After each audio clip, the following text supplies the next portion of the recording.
Okay, I'm making this video because, yeah, obviously if you're watching this, you probably already know how to do this, you don't need the video. But people on forums and things sometimes ask, can you change your own tyres? Is it difficult? Is it easy? What do you need to do? And what do you need to buy and things like that? And so I'll just cover a few of the basics. This is how I do it. There will be better ways, people who can do it much faster than me.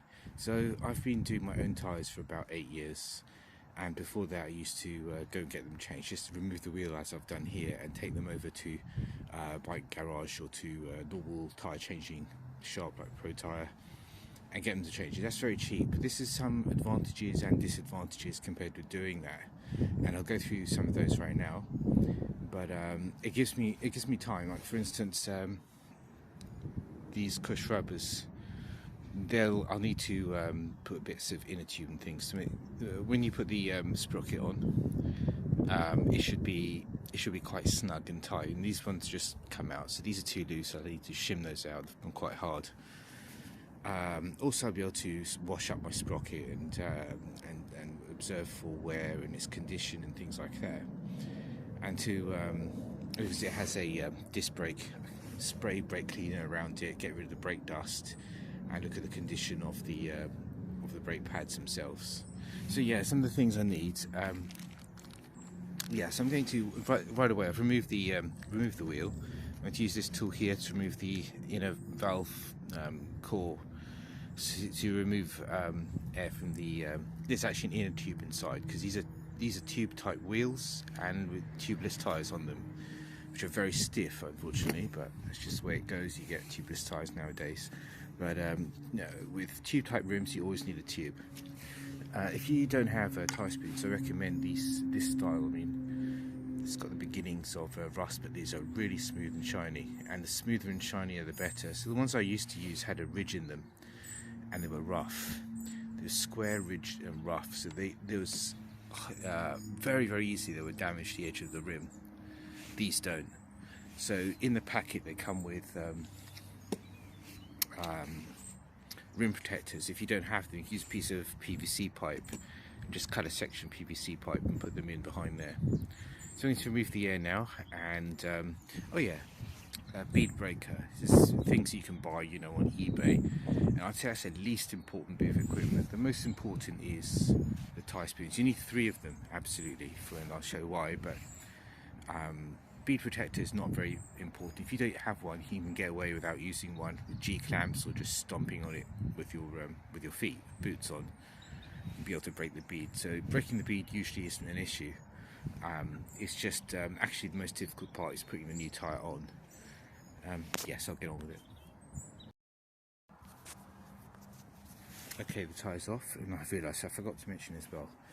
So when removing the tyre, the spoon is facing upwards like this. So the curve is like this, and when putting the new tyre on, it's the opposite way. And the reason for that is you really don't want to nip your inner tube, and you don't want to damage your rims.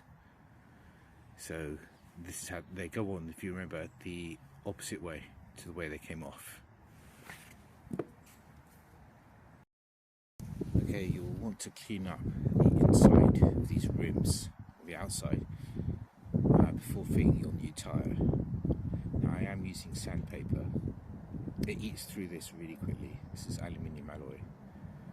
So don't use power tools, I suggest.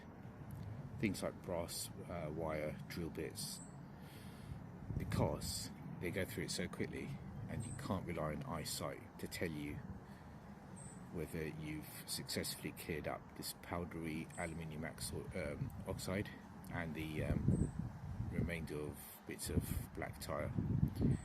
It'll go so quickly through it, it'll just eat through it. In fact, even with sandpaper, you have to have quite a ginger touch. Now, as you can see, as I stated, these are tube type tyres, and so they lack the angle required to hold. They're not really designed to hold air, they're only designed to hold the tyre. Now, cleaning it up helps reduce, in the case of this, because this will be used with the tube, the risk of the tyre slipping, because that's quite a dangerous condition. If a tyre slips against the tube, there's a potential to tear off the tyre valve mean, it's a small risk, but it is there. So people who do off-road riding will already know. But anyway, yeah. So it's in the case of tubeless tyres, tyres run without a tube, the rim leaks happen because these areas aren't quite cleared up.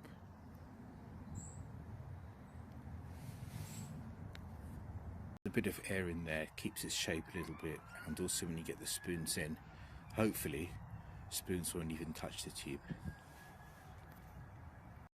The tube is in the tyre, and when it has a bit of air you can also make sure that the valve is lined up. And this is the point where you note that the wheel is about to go in. So I'm going to check the orientation, look for a direction arrow. Ah, here it is. That way. Okay, so I'll keep a mental note of that. Now, even though the tube's in, I'm actually going to remove it. I'm going to just pull it out. There's very little air in it. I can do that. So I put the lip in. On this side, I put the tyre in over here, and the next step is to put this in through the hole in the wheel. So this will come out like that, and this will make it a bit easier as I do the rest of it, and then the opposite side.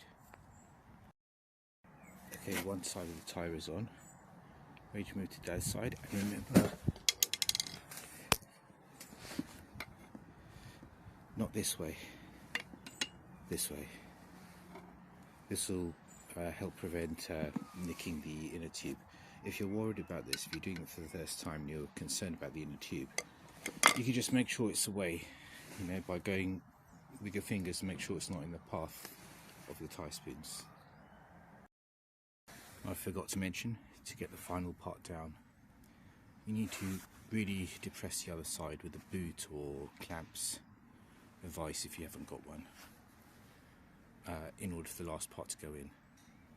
So I'm not going to lie, this is a lot of effort for what it is. So if you go to a tyre change, whatever, but you know, just for the sake of interest, I post this video.